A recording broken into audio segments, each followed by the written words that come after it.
salam sejahtera untuk kita semua.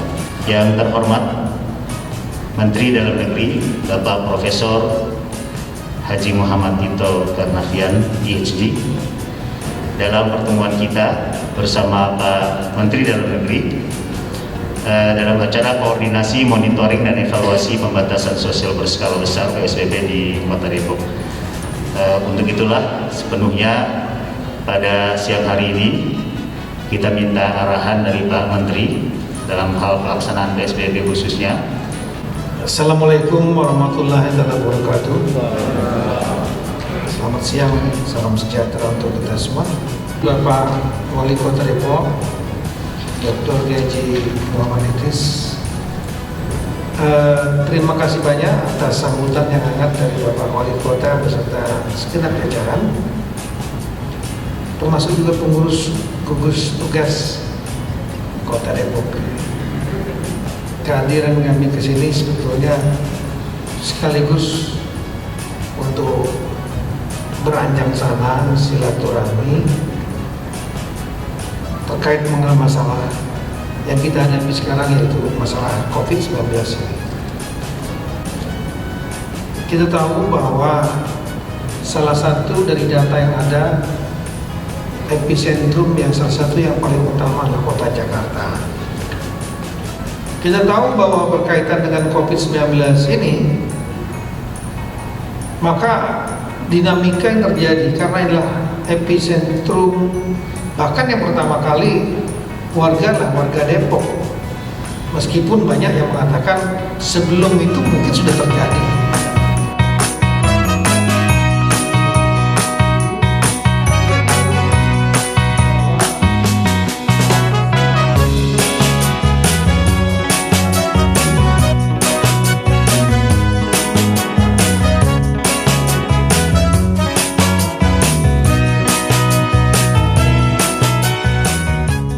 Nah, ini adalah COVID-19 adalah satu-satunya yang pertama kali per hari ini, bukan 2013, sudah 2.214 negara terpapar.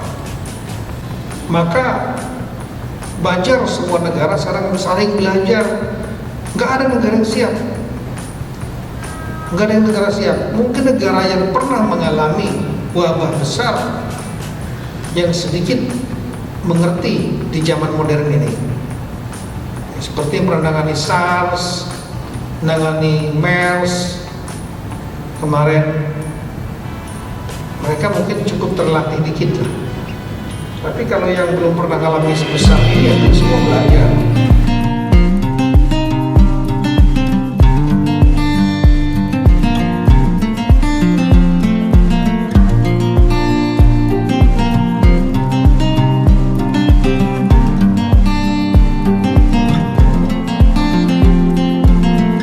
Dari yang besar sampai yang kecil, dari perusahaan-perusahaan besar, pabrik-pabrik besar, pengusaha besar, menengah, sampai yang kecil mikro, sampai yang ultra mikro, tukang-tukang goreng-gorengan di jalan segala macam, gerobak dorong jual sayuran atau jual alat perlengkapan, semua terdampak.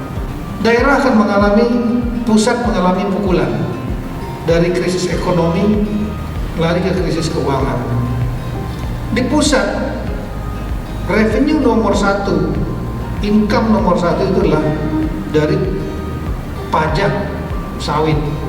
Kenapa sawit nomor satu? Produsen Indonesia, produsen dunia itu adalah Indonesia.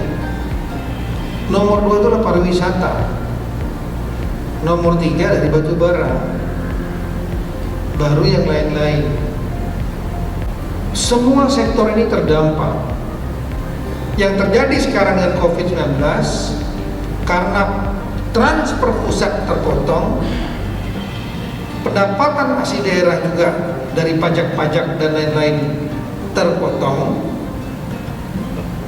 tidak terpenuhi, maka APBD akan menipis. Pendapatan menipis, sementara pengeluaran harus banyak. Untuk apa? Untuk memberikan satu, untuk penanganan kesehatan itu sendiri. Yang kedua, kita harus juga bisa menyelamatkan, memberikan bantuan masyarakat. Nah yang terakhir ekonomi.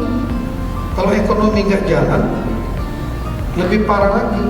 Memang ini situasi yang agak dilematis bagi siapapun pemerintah.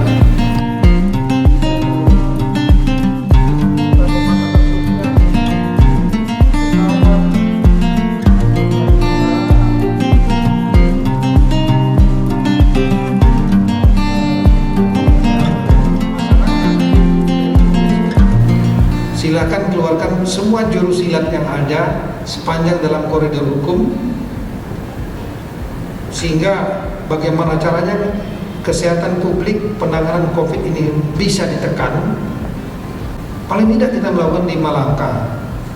Yang pertama adalah bagaimana untuk mencegah penyebaran penularan.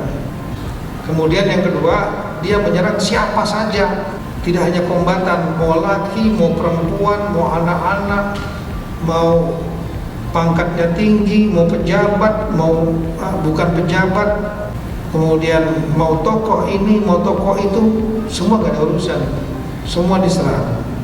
Kita harus mengenali si virus ini dengan segala macam karakteristiknya, kelebihannya apa, kelemahannya apa.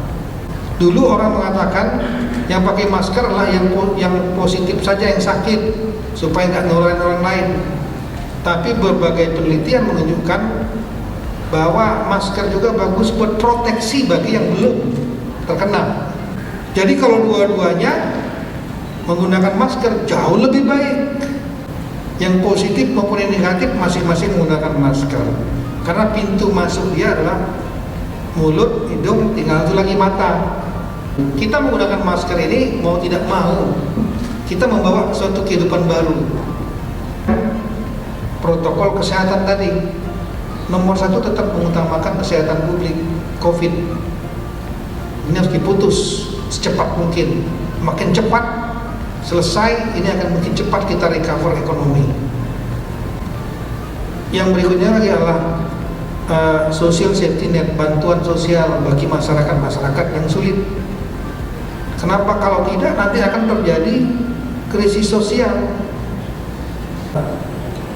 Bantuan sosial ini ada skema pusat, ada skema daerah, disinkronkan dan juga diberi keleluasaan kepada daerah, karena daerah yang lebih tahu siapa yang perlu diberikan bantuan, terutama rekan-rekan yang ada di RT, di RW, di kepala desa, lurah, itu yang lebih paham. Kondisi di Depok yang terkait langsung dengan PSBB yang ingin saya sampaikan nanti, pertama grafik epidemiologi kasus konfirmasi PDP, ODP, dan OTG. Ini perlu kami jelaskan bahwa pada kasus konfirmasi selama PSBB ini terjadi penambahan rata-rata kasus lebih besar dibanding sebelum PSBB. Kenapa? Misalnya gini, sebelum PSBB penambahan rata-rata 6-7 kasus menjadi 8-9 kasus selama PSBB. Nah, ini faktornya adalah penambahan kasus konfirmasi lebih banyak bersumber dari PDP yang naik tingkatannya setelah di swab PCR positif. Penambahannya 3 hari ini itu 1, 2, dan hari ini 2 tambah, seperti itu kondisi yang positif. Sementara yang OTG, ODP, PDP selama PSBB terjadi penambahan rata-rata kasus per hari lebih rendah dibanding sebelum PSBB. Jadi dia mulai melandai untuk OTG, ODP, dan PDP-nya.